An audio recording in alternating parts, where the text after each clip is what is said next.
Ouch. Oh man. Well, you had a bit about a shit sandwich at one point, right? Yeah. I've got that one. Yeah. I mean, I guess if you have a bit and it works, you keep that bit. Yeah. Right. Well, I've only been doing it for a year, so I mean, I did that set I wrote. Has it only been a year? Well, when I was at the Actors Lab, I wrote a set, and I did perform at the Comedy Zone one time as an open mic.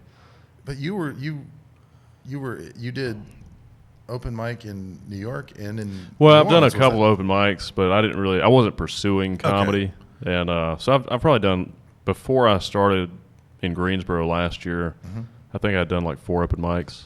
Okay. And they were spread out over like 3 years. Yeah. But that's why I go, it's only been a year, because in my mind, it was a couple years ago that you were down in New Orleans or in New York. But last year, I don't remember exactly when it was, but it was like mid last year, maybe like June, July, somewhere in that area. And I was like, I need to really work on my comedic writing.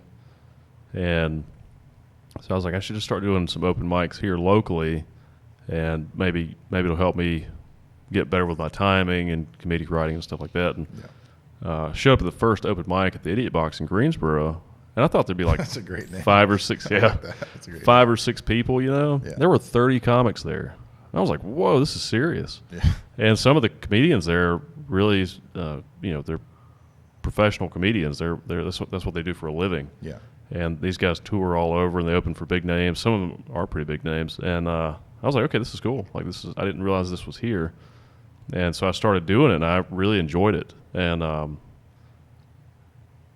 then you realize how bad you are at something when you're around people that are really good at it. Yeah, it's deceptively hard. Yes. Right. It looks easy. Right. People that are good at it make it look easy. Same with acting. Same with acting. Yeah. Same with acting. Yeah. It's like it goes back. There's no replacement for the work. Mm-hmm. Putting the work in.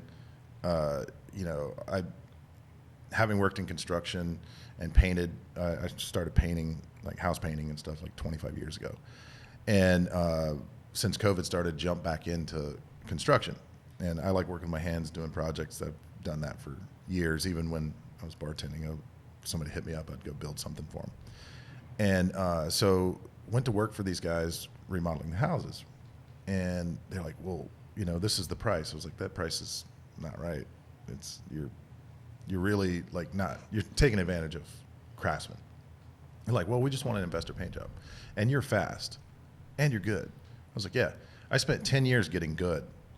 I spent another 10 years getting fast and being good.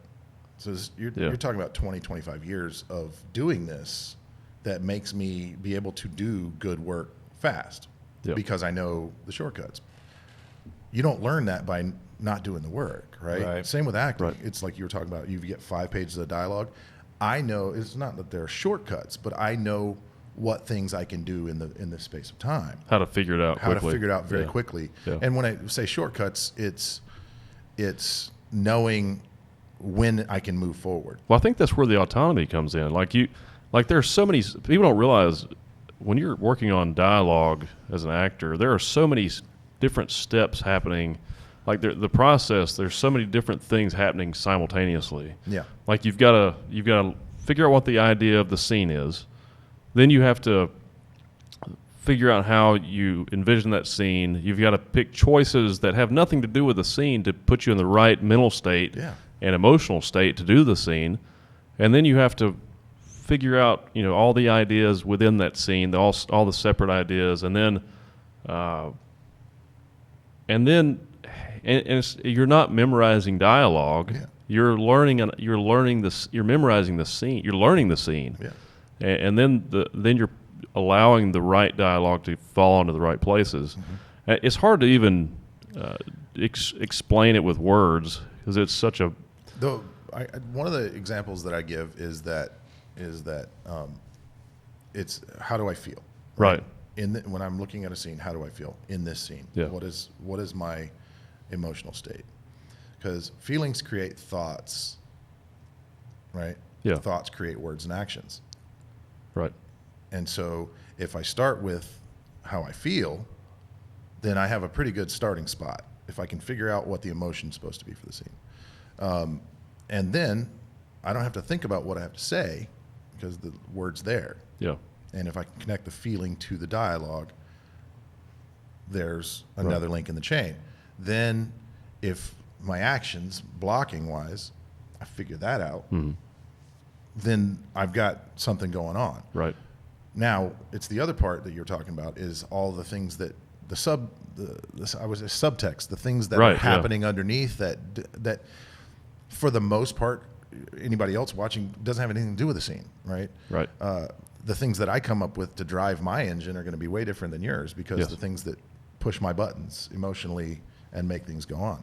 So I like the example that JD gives sometimes, and I forget the actor's name, but he says, if people knew what was going on inside my head during a scene of acting, I'd be certifiable. It was Robert De Niro. Robert De Niro. Yeah.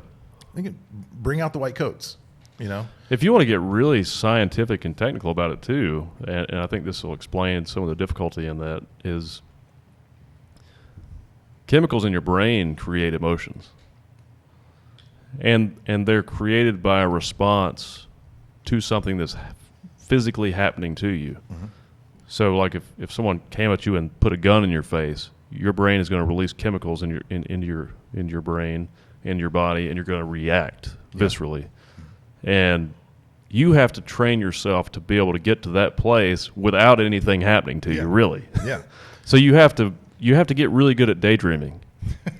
That's my life, man.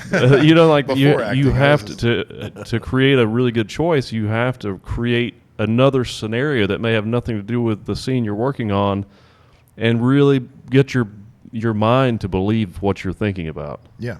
And then throw that away, keep it as a subtext. Yeah. And then work on the scene and have a point of view in that scene too. Yeah. It's really interesting. Well, have you ever had the experience of when you have one of those conversations that you need to have with somebody, but you're not having the conversation with them. You're thinking about what you would say if this conversation came place. Oh, yeah. Yeah. You know, and then you have a physiological response to that. Yeah. You can feel yourself jump. Yeah. It's like that. That's it. Yeah. It's having that, like, I wish a motherfucker would.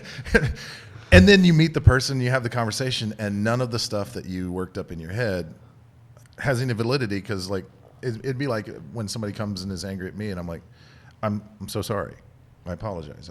Because on their end they probably worked out some stuff too, and then they realize that, you know, fighting hurts, man. I don't want to fight, you know. And so, but you work yourself up into this fury, and then you meet the person and have a conversation, and it's like, oh, they're actually reasonable. Hopefully.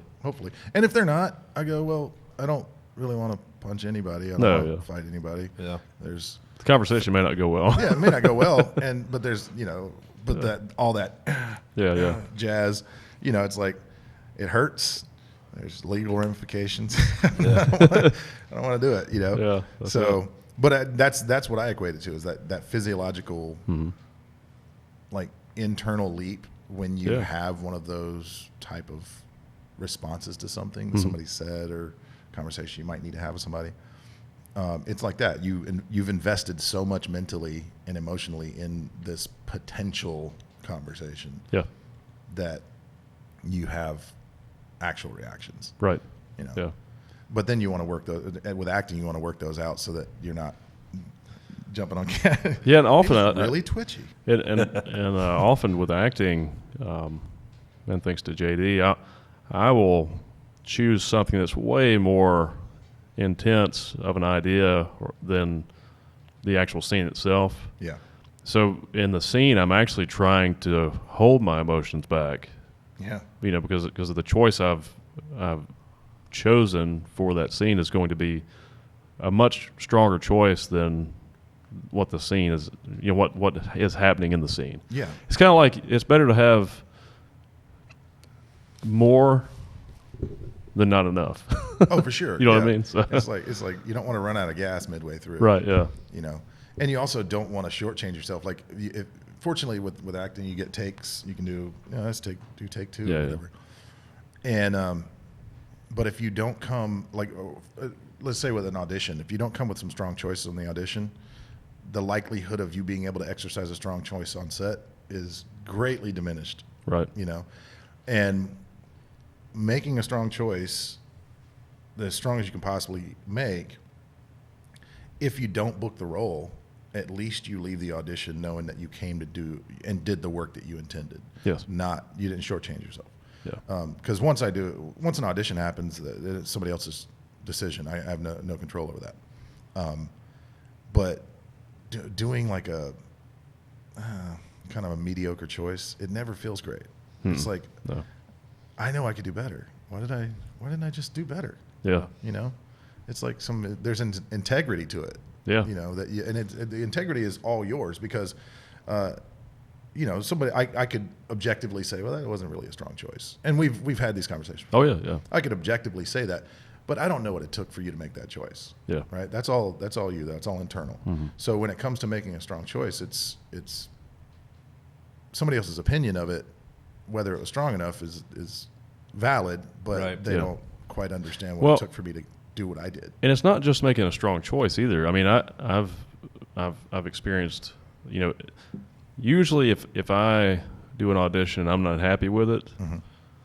it means I didn't invest enough time in that choice. Yeah. You know what I mean? Like, it could be a really strong choice, but you really have to be invested in that choice. Yeah. And you have to spend the right amount of time digging into that choice and delving into that, whatever that is, Yeah. to make it set in, you know. Yeah. Well, I mean, and sometimes you don't have the luxury of time. You know, you have Yeah. businesses, a family, and I have life, whatever. We all Right. have life going on. You get an audition, and some of the bigger ones, they have 24-hour turnaround. Yeah. 48-hour turnaround. Usually the 48 network stuff is quick. Yeah, 48 hours Like, is yeah. a luxury. Yeah. You know, and if you get a 24-hour turnaround on something and you get it midday on a Wednesday, it's due midday on a Thursday. Well, I have class on Wednesday night, so I still have to finish work, Yeah. get ready for class for whatever work I'm doing in class, have class, tape the thing, edit the thing, get it in. you know, Time. and then get up in the morning and go to work. And so you don't Yeah. have the, you know, if it happens on a day where I don't have anything going on, then it's like, all right, I can close the door, It's a lot easier. Yeah. pull the curtains, and just go into it, you know? Yeah.